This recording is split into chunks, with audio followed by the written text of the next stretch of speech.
So hello students, welcome to this channel. In this video आज हम लोग बात करेंगे बेसिक इलेक्ट्रिकल इंजीनियरिंग की फर्स्ट सेमेस्टर के जो भी क्वेश्चंस हैं इंपॉर्टेंट या फिर जो भी इंपॉर्टेंट टॉपिक्स है उसके बारे में। वीडियो को ऑफ कोर्स जो है एंड तक देखना।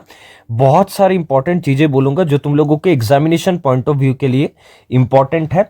और मैं इतना क्लेम कर सकता हूँ कि ये वीडियो देख के जो जो भी चीज़ें मैं बोलूँगा वो अगर एटलीस्ट एक बार रिवाइज या फिर बेसिक कॉन्सेप्ट तुम उन लोगों का क्लियर करके चले जाते हो तो तुम्हारा एग्जाम में जो है एक अच्छा खासा मार्क्स आएगा। ठीक है, तो ईच एंड एवरी टॉपिक को मैं थोड़ा बहुत जो है क्लियर करूंगा, उसके बाद इंपॉर्टेंट क्वेश्चंस भी बोलूंगा। तो वीडियो थोड़ा लंबा होगा क्योंकि इसके पहले जो भी मैं बेसिक इलेक्ट्रिकल के ऊपर वीडियो डाला हूँ वो बंगाली के ऊपर था, और ये वीडियो जो है डेडिकेटेडली हिंदी स्टूडेंट्स के लिए है, मेरे जो भी नॉन बंगाली स्टूडेंट्स हैं उन लोगों के लिए।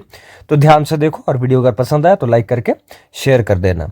तो चलो स्टार्ट करते हैं डीसी सर्किट से। ठीक है, तो देखो डीसी सर्किट्स में कौन कौन सा जो है यहाँ पे सिलेबस में कौन कौन सा टॉपिक है मैं वो थोड़ा बोल देता हूँ, और यहाँ से कौन कौन जगह इंपॉर्टेंट है वो बोल देता हूँ।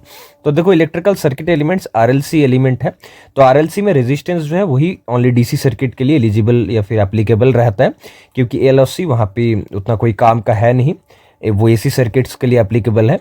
After that voltage and current sources है, वोल्टेज एंड करंट सोर्सेस से डायरेक्टली कोई क्वेश्चन नहीं पूछा जाता, और अगर आरएलसी से बोलो तो डीसी सर्किट के पॉइंट ऑफ व्यू से आरएलसी से कोई क्वेश्चन नहीं आता है। वोल्टेज एंड करंट सोर्सेस का जो है वहाँ पे हाँ define inductance define capacitance formula जो है वो थोड़ा देख लेना, या फिर रेजिस्टेंस के अकॉर्डिंग ओहम्स लॉ जो है वो इंपॉर्टेंट है, रेजिस्टिविटी इंपॉर्टेंट है, रेजिस्टिविटी का यूनिट इंपॉर्टेंट है, इंडक्टेंस और कैपेसिटेंस का यूनिट इंपॉर्टेंट है।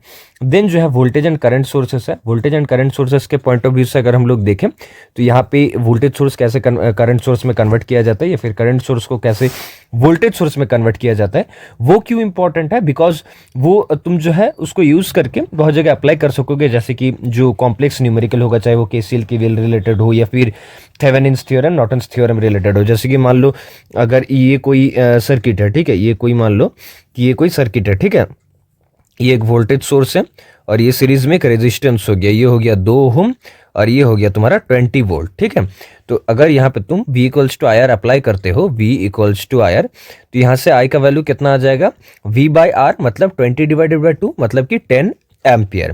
तो इसी को जब मतलब कि करंट सोर्स में कन्वर्ट कर रहे हो तो ये देखने में कुछ ऐसा रहेगा, और इसका रेजिस्टेंस ऑलवेज पैरेलल में होगा। ठीक है, और रेजिस्टेंस एज इट इज बैठ जाता है 2 ओम, और ये करंट का वैल्यू रहेगा तुम्हारा 10 एम्पियर। डायरेक्शन क्या है, यहाँ पे अगर ये प्लस है, यहाँ पे अगर माइनस है तो करंट का डायरेक्शन ऐसा होगा, तो इसका भी डायरेक्शन ऐसा ही रहेगा। ठीक है, ये ऑपोज में भी जो है ऐसे ही करोगे तुम, जब ऑपोजिट करोगे कि करंट सोर्स से वोल्टेज सोर्स सेम है, ठीक है, V equals to I R, और रेजिस्टेंस एज इट इज चल जाता है। आफ्टर दैट अगर हम लोग बात करें analysis of simple circuits with DC excitation, कुछ ज़्यादा क्वेश्चंस नहीं आते यहाँ से, नॉर्मल सीरीज पैरेलल का कोई क्वेश्चन दे सकता है। Superposition, Thevenin and Norton's theorem, तीनों थ्योरम इंपॉर्टेंट है।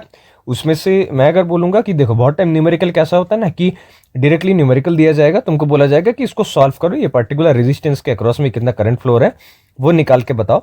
तो मैं तो बोलूँगा सबसे ईजीएस्ट है तुम्हारा सुपर पोजिशन। ठीक है, क्योंकि वहाँ पे उतना झमेला नहीं रहता है, सिंपल सा जो है एट ए टाइम कोई एक सोर्स को तुम लगाओ और बाकी सोर्स को वहाँ पे जो है उसके इंटरनल रेजिस्टेंस के थ्रू रिप्लेस कर दो, और उसी के अकॉर्डिंग लास्ट पे जो है सब करंट्स को ऐड कर देना है, वही तो है super position after all.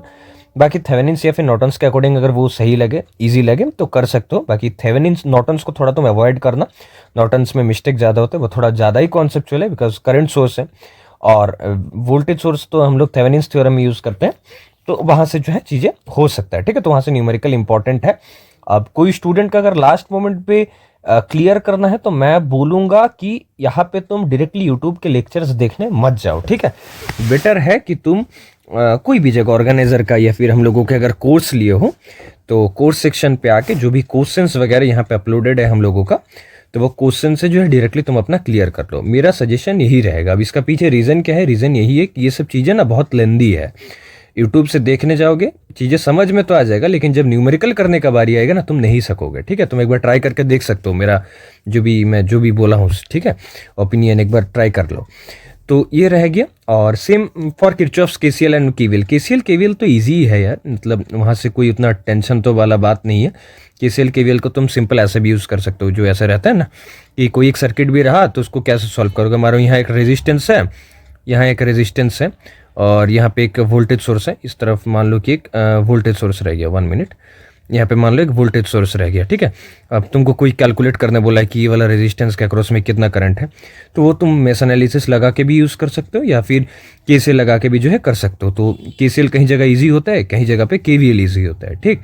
KVL अगर करने जाओगे तो करोगे क्या, तुम जनरली ऐसे होगा कि मानो ये 2 ओम, ये 1 ओम, ये 5 वोल्ट, यहाँ पे करंट एज्यूम करना पड़ेगा, फिर वही लिखना पड़ेगा 5 माइनस 2i1 प्लस 1i1, वैसे टाइप से लिखोगे इक्वल्स टू 0। मतलब एक इक्वेशन लिख रहे हो जहाँ पे सब वोल्टेज रहेगा। ये सब वोल्टेज ही तो है, v इक्वल्स टू आयर के फॉर्म में है। कोई जगह में v डायरेक्टली लिखा है, कोई जगह में आयर के फॉर्म पे है। तो वोल्टेज का इक्वेशन लिखोगे और लास्ट में कैलकुलेट क्या करोगे, करंट, ठीक है।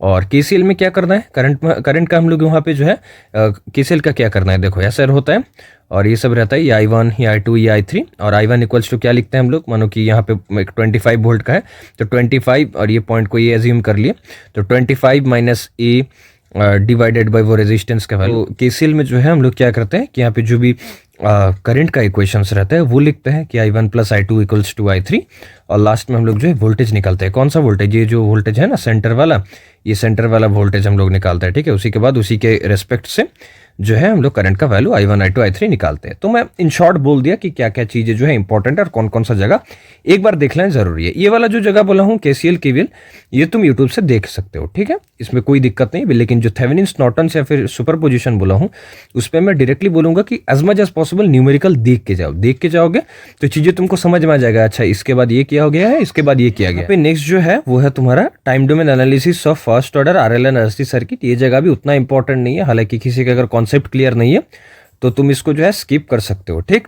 आफ्टर दैट एसी सर्किट्स में जो है हम लोग डायरेक्टली चले जाते हैं। बाकी डीसी सर्किट्स का अगर एक बार तुम लोग पीडीएफ देखना चाह रहे हो तो चलो मैं यहाँ पे डायरेक्टली जो है तुम लोगों को पीडीएफ थोड़ा दिखा दे रहा हूँ कि यहाँ पे चीज़ें किस तरीके से मेंशन किया गया है। तो यहाँ पे देखो ये जो है ये पीडीएफ है, देन सोर्सेस है यहाँ पे डिपेंडेंट इंडिपेंडेंट। कोई स्टूडेंट मुझे ये भी कमेंट पूछ रहा था कि भैया अगर डिपेंडेंट सोर्स से न्यूमेरिकल नहीं बन रहा है तो क्या करूँ, तो dependent source is not that much important, okay. वो तुम चाहो तो स्किप भी कर सकते हो। न्यूमेरिकल आया तो वो वाला मत करना, ऑल्टरनेट में कोई ना कोई यूजी न्यूमेरिकल जरूर रहेगा, ठीक। बाकी रिसेंट ईयर्स में मैं कहीं नहीं देखा हूँ कि डायरेक्टली जो है इंडिपेंडेंट सोर्स के ऊपर डिपेंडेंट सोर्स के ऊपर डायरेक्ट जो है न्यूमेरिकल पूछा गया, ठीक। आफ्टर दैट एसी सर्किट्स के पार्ट से अगर बात करें हम लोग तो यहाँ से न्यूमेरिकल आता है। बाकी पीक वैल्यू, आरएमएस वैल्यू या फिर साइनोसॉइडल का जो भी वेव फॉर्म है, सॉटूथ सिग्नल या फिर like square wave, triangular wave, वो सब का थोड़ा डेफिनेशन देख लेना। Then form factor is important, peak factor, वो सब जगह एक बार देख लेना।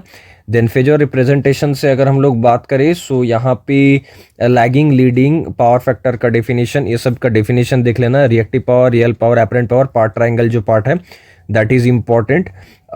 लाइक फार्मूलाज देख लेना, एक्टिव पावर का फार्मूला, रिएक्टिव पावर का फार्मूला, एपरेंट पावर का फार्मूला। एक्टिव पावर वही जो है वी आई कॉस फाइव, तुम्हारा अगर रिएक्टिव पावर देखोगे तो V I sine five. Then apparent power अगर देखोगे तो सिंपली जो है वी आई कहा जाता है उसको, ठीक। तो यहाँ से और अगर हम लोग बात करें आरएलसी जगह से न्यूमेरिकल्स तुम किस हिसाब से प्रैक्टिस की हो ये डिपेंड करता है। हालांकि वहाँ से न्यूमेरिकल तो थोड़ा बहुत देता है, ठीक है। डायरेक्टली सर्किट पूछेगा कि ये आरएलसी है या फिर कुछ है, फ्रीक्वेंसी वगैरह है, ये कैलकुलेट करने बोला, फ्रीक्वेंसी कैलकुलेट करने बोला, तो वो सब बेसिक न्यूमेरिकल्स थोड़ा देख लेना। चाहो तो ऑर्गेनाइजर से भी देख सकते हो या फिर हम लोगों के नोट से देखना, ठीक है। बाकी यहाँ पे कोई भी स्टैंडर्ड बुक्स ये लास्ट मोमेंट में फॉलो मत करने जाओ, क्योंकि इलेक्ट्रिकल में जो भी बेसिक सा लाइक किताब है ना वहाँ पे चीज़ें इतना मतलब प्रिसाइज नहीं दिया गया है, ठीक है। वीके मेहता है, बीएल थरेजा है, ये चक्रवर्ती है, तो वो सब मतलब अभी लास्ट मोमेंट में पढ़ के कोई फायदा नहीं है। शुरुआत का बात रहता तो अलग बात था, ठीक। ओके चलो, resonance condition important part, resonance series parallel resonance से जो है क्वेश्चंस आता है जनरली, ओके। तो वो जगह देख लेना। 3 फेज बैलेंस सर्किट्स, यहाँ से मैं बोलूँगा कि लाइन वोल्टेज, फेज वोल्टेज का जो भी इक्वेशंस वगैरह है, स्टार कनेक्शन में कैसा होता है रिलेशनशिप या फिर डेल्टा कनेक्शन में कैसा होता है वो सब देखना। Voltage and current relations in star and delta connection जो बोला हूँ ये सब जगह इंपॉर्टेंट है। यहाँ से 3 फेज पावर का जो फॉर्मूलाज वगैरह है वो सब देखना। न्यूमेरिकल हालांकि यहाँ से इंपॉर्टेंट उतना नहीं है। बाकी पावर फैक्टर कैलकुलेशन के ऊपर न्यूमेरिकल आ सकता है, आरएलसी के ऊपर आ सकता है और फेजर डायग्राम के ऊपर जो है आ सकता है, ठीक है। कोई जगह से जो है फेजर डायग्राम दिया या फिर डेरिवेशन जो है इंड्यूस्ड ईएमएफ का जो डेरिवेशन है वो भी एक बार देख लेना मेरे हिसाब से। अगर देखो एक चीज़ बोल रहा हूँ, ये चैप्टर थोड़ा ऐसा है ना जो मतलब मोस्ट कॉन्सेप्चुअल है, तो अगर नहीं बनता है कोई क्वेश्चन तो वो रिलेवेंट लिख के आना। जैसे कि मानो इंड्यूस्ड ईएमएफ का अगर कोई डेरिवेशन देता है तो तुम फैराडेज लॉ लिख के आओ, ठीक। फैराडेज लॉ, इलेक्ट्रोमैग्नेटिज्म, ये सब लिख के आओ। मतलब at least something is better than nothing ना। और पावर फैक्टर अगर समझ में नहीं आता है तो सिंपल बताना कि एक सर्किट में जो है जो भी कॉस फाई रहता है, फाई मतलब क्या कि phase difference between voltage and current. तो एक डायग्राम ड्रॉ कर दो, दोनों वेव फॉर्म ड्रॉ कर दो और बोल दो कि ये ए वेव फॉर्म है, ये बी वेव फॉर्म है। ए और बी वेव फॉर्म के बीच का जो डिफरेंस है, फेज डिफरेंस, उसको कहा जाता है फाई, और कॉस फाई को कहा जाता है पावर फैक्टर। तो मतलब चीज़ें बना के लिख सकते हो, ठीक है, अगर रिलेवेंट पढ़ के जाओगे तो। बाकी हम लोगों की यहाँ पे नोट्स वेल मेंशन्ड है, और यहाँ पे PYQ पार्ट्स जो है, PYQ पार्ट में बहुत क्वेश्चंस तुमको मिल जाएगा। ऑलरेडी मैं 2-4 वीडियो अपलोड भी किया था, बट बंगाली में डाला था। बट यहाँ पे क्वेश्चंस है, मैं एक लाइव में आके जो है चीज़ें थोड़ा एक्सप्लेन कर दूंगा, ट्राई करूंगा। ये है AC सर्किट्स का। बाकी इसके बाद अगर हम लोग बात करें ट्रांसफार्मर का भी मैं कुछ चलो बता देता हूँ। मैग्नेटिक मटेरियल्स बेसिक, वहाँ से ट्रांसफार्मर DC में देने से क्या होता है, और लेंजेस लॉ इंपॉर्टेंट है, ट्रांसफार्मर का वर्किंग प्रिंसिपल इंपॉर्टेंट है, इक्विवेलेंट सर्किट इंपॉर्टेंट है। आफ्टर दैट अगर हम लोग बात करें इक्विवेलेंट सर्किट पर, जो वोल्टेज ट्रांसफॉर्मेशन रेशियो के ऊपर जो टर्न्स रेशियो का जो भी न्यूमेरिकल्स रहता है ना, that's also important. Then impedance के ऊपर क्वेश्चन आ सकता है, हाँ, दैट्स ऑल्सो इम्पॉर्टेंट। रेगुलेशन तो हाँ, रेगुलेशन ऑफ ट्रांसफार्मर देखना। Efficiency, all day efficiency, numerical आ भी सकता है, नहीं मुझे नहीं लग रहा उतना चांसेस है। Auto transformer important. Then transformer के टाइप्स इंपॉर्टेंट है, डिस्ट्रीब्यूशन पावर ट्रांसफार्मर का डिफरेंस देख लेना। आफ्टर दैट अगर वहाँ से हम लोग और बात करें तो और कहा, और मतलब हाँ, transformer losses is important. Then अगर हम लोग बात करें लॉसेस के बाद, testing is important, open circuit test, short circuit test. और करंट ट्रांसफार्मर, वोल्टेज ट्रांसफार्मर तुम लोग को तो सिलेबस में है नहीं, तो मुझे नहीं लगता कि वहाँ से कोई क्वेश्चन पूछा जा सकता है, ठीक है। बाकी कंस्ट्रक्शन एक बार देख लेना ट्रांसफार्मर का, ठीक है, ओके फाइन। तो ये रह गया ओवरऑल ट्रांसफार्मर का। देन अगर हम लोग इलेक्ट्रिकल मशीन का बात करें, ये थोड़ा जो है मतलब लेंदी है, बहुत सारी चीज़ है इसके अंदर, कौन सा छोड़ के कौन सा पढ़ के जाओगे, तो कुछ कुछ जगह बोल देता हूँ। सिंगल फेज इंडक्शन मोटर को वर्किंग देख लेना, 4 टाइप के होता है जो भी, वो थोड़ा देख लेना। ये PYQ पार्ट में हम लोग जो है दे कर रखे हैं, ठीक है, PYQ पार्ट में ऑलरेडी हम लोग दे के रखे इंपॉर्टेंट क्वेश्चंस जो भी है, कि जो जो आने का हाई प्रोबेबिलिटी है, अगर वो एग्जैक्ट नहीं भी आता है तो रिलीवेंट आ जाएगा, ठीक है, उतना तो तय है। आफ्टर दैट स्पीड कंट्रोल देखना। मैं जो जो जगह बोल रहा हूँ थोड़ा देख के जाना, ठीक है। वर्किंग ऑफ सिंक्रोनस जनरेटर, या फिर इसको सिंक्रोनस कंडेंसर भी कहा जाता है, ये देखना। और इसके बाद पावर फैक्टर इंप्रूवमेंट देखना। देन यहाँ से अगर हम लोग बात करें इंडक्शन मोटर का, और क्या 3 फेज इंडक्शन मोटर का भी वर्किंग देखना। रोटेटिंग मैग्नेटिक फील्ड जगह से एक इंपॉर्टेंट है, रुको, डबल रिवॉल्विंग थ्योरी जो है वो जगह इंपॉर्टेंट है, ठीक है। यहाँ से और मुझे कुछ नहीं लग रहा है कि कुछ इंपॉर्टेंट है, बाकी न्यूमेरिकल पॉइंट ऑफ व्यू से इंपॉर्टेंट हो सकता है। स्टार्टिंग देख लेना, स्टार्टिंग जो है देख लेना एक बार, ठीक। या फिर इंडक्शन मशीन या ऑल्टरनेटर का जो डिफरेंस है, because after all synchronous generator जो है वही ऑल्टरनेटर के साथ लिंक्ड है कहीं ना कहीं पे, वो पार्ट जो है। Power converter is also important. Power converter में अगर हम लोग देखें, DC buck and boost converter, DC में देखो, बक और बूस्ट क्या है, ट्रांसफार्मर ही है, DC में काम करने वाला ट्रांसफार्मर है, हाँ। उतना मतलब डायग्राम वगैरह अगर कोई किताब से या फिर नेट से समझ में नहीं आ रहा है तो डोंट वरी, ओके, सिंपल बस एक डायग्राम ड्रॉ कर देना, ऐसा कि मान लो ऐसा टाइप से कुछ ड्रॉ कर देते हो तुम लोग कि देखो ऐसा टाइप से ड्रॉ कर देते हो, मानो कि ये हो गया लो वोल्टेज DC, ये हो गया बूस्ट कन्वर्टर, और ये हो गया, और यहाँ से जो है हाई वोल्टेज DC। ऐसे टाइप से डायग्राम तुम ड्रॉ कर सकते हो, ठीक ना। वो वहाँ से भी जो है तुम्हें नंबर मिलेगा। बाकी उसका जो बेसिक वर्किंग है वो देख के जाना कि एटलीस्ट रिलेवेंट लिख के आ पाओ। ड्यूटी रेशियो जो होता है वो देख लेना। Single phase 3 phase voltage source, 3 phase voltage source से प्रीवियस ईयर्स क्वेश्चन आया है, तो वो जगह एक बार देख लेना। Sinusoidal modulation, PWM is important from this part. बाकी पावर कन्वर्टर से जो जो भी इंपॉर्टेंट क्वेश्चंस है, अगर लास्ट तक यहाँ पे वीडियो में ड्यूरेशन देता है तो उतना मैं जो है बता दूंगा, ठीक है। Electrical installation part, MCB fuse का डिफरेंस है, देन ELCB, MCCB, ये सब का, MCB और MCCB का डिफरेंस देखना। देन टाइप्स ऑफ बैटरीज का क्या टाइप्स है, उतना तो क्वेश्चन आया नहीं है, बट जैसे कि सिलेबस में है तो आ सकता है। एनर्जी कंजम्पशन के ऊपर न्यूमेरिकल आ सकता है। Power factor improvement most important, okay. तो ये सब जगह अर्थिंग इज इंपॉर्टेंट, अर्थिंग देख लेना। Types of wires and cables, underground cable के ऊपर क्वेश्चन आ सकता है, दैट इज ऑल्सो इंपॉर्टेंट। और बाकी तो यहाँ पे हाँ चलो मोटा मोटा जो भी दिया गया है that's covered in syllabus and in PYQ part also. जो स्टूडेंट्स भी ये जो भी मतलब मटेरियल देखना चाहते हो, पढ़ना चाहते हो, वीडियो के डिस्क्रिप्शन या फिर कमेंट एक बार चेकआउट कर लेना। अदरवाइज अगर तुम ऑर्गेनाइजर से सेटिस्फाइड हो या फिर यूट्यूब गूगल से सेटिस्फाइड हो, then there is no need to enroll, okay. But चाहो तो देख सकते हो, अगर कॉन्फिडेंस नहीं आ रहा है तो। ये रह गया पीवाईक्यू पार्ट। पीवाईक्यू पार्ट में बहुत क्वेश्चंस तुमको मिल जाएगा जो कि इंपॉर्टेंट है। लाइक ये देखो शॉर्ट क्वेश्चंस भी है यहाँ पे। देन यहाँ पे अगर हम लोग न्यूमेरिकल का बात करें कि न्यूमेरिकल चाहिए तो न्यूमेरिकल ये देखो फॉर्म फैक्टर, पिक फैक्टर मिल रहे हैं। ये सब भी चीज़ें है कि इंपॉर्टेंट फार्मूलाज वगैरह तुमको मिल जाएगा कि कौन कौन सा जगह पढ़ना है, कौन सा नहीं। देखो थेवेनिन्स थ्योरम का जो भी एक्सप्लेनेशन है, स्टेप बाय स्टेप चीज़ें दिया गया है उस तरीके से। देखो न्यूमेरिकल है, ठीक है, न्यूमेरिकल है यहाँ। अरे 41 पेजेस का है, मतलब समझ ही रहे हो, बहुत सारी न्यूमेरिकल्स हम लोग ऑलरेडी दिए हैं।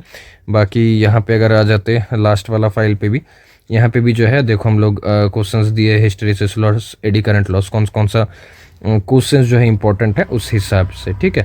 देखो अर्थिंग एंड ग्राउंडिंग, ये सब क्वेश्चंस इंपॉर्टेंट है। हर क्वेश्चन के अंदर जो है इमेज दिया गया है ताकि पढ़ने में जो है इंटरेस्ट है तुमको, चीज़ें तुम समझो कि हाँ याद रहता है। देखो वर्चुअल चीज़ें ऐसा है ना कि वो याद रहता है, और नॉर्मल अगर पढ़ के जाओगे तो वो याद नहीं रहेगा, ये नॉर्मल बात है। तो यहाँ पे चीज़ें जो है उस हिसाब से हम लोग डिज़ाइन किए हैं। बैंडविड्थ का देखो, बैंडविड्थ क्या है, अगर मानो कि वो जो इसका जो जैसे बैंडविड्थ क्या है, वो अगर डेरिवेशन या फिर कुछ भी उसका थ्योरी याद नहीं आता, ये फोटो याद रह जाएगा तुम्हारा ना, तो ये फोटो ड्रॉ करके आ जाना, नंबर दे देगा जो भी टीचर्स रहेंगे। तो ऐसे ही होता है चीज़ें, ऐसे ही प्रिपरेशन होता है, ठीक है। What happens when you give DC supply to transformer, so ये सब क्वेश्चंस इंपॉर्टेंट है। आई होप चीज़ें जितना भी बोला हूँ क्लियर हो गया तुम लोगों का, ठीक है। बाकी अच्छे से पढ़ो, एग्ज़ाम अच्छा होगा। एग्ज़ाम के बाद जो है हम लोग नेक्स्ट सेमिस्टर का भी प्लान करेंगे कि कौन कौन सा जो है सब्जेक्ट्स तुम लोगों को पढ़ना है, कैसे पढ़ना है। जैसे कि रेगुलर मैं मकआउट स्टूडेंट्स के लिए वीडियोज़ डालता हूँ, वन एंड ओनली चैनल है ये तुम लोगों के लिए, जो कि रेगुलर वीडियोज़ हम लोग अपलोड करते हैं। तो ज़रूर जो है कनेक्टेड रहो, सपोर्ट दिखाओ, और वीडियो को लाइक करके शेयर करना अपने दोस्तों के साथ, चैनल को सब्सक्राइब करना, और कमेंट करके बताना वीडियो पसंद आए या फिर नहीं। और यहाँ पे जो भी कोर्स कंटेंट है जो स्टूडेंट्स लिए हो वो लोग भी फीडबैक देना कि अच्छा लग रहा है या फिर नहीं है। जो स्टूडेंट्स लेना चाहते हो तो एक बार चेकआउट कर लेना, ठीक है। Thanks a lot.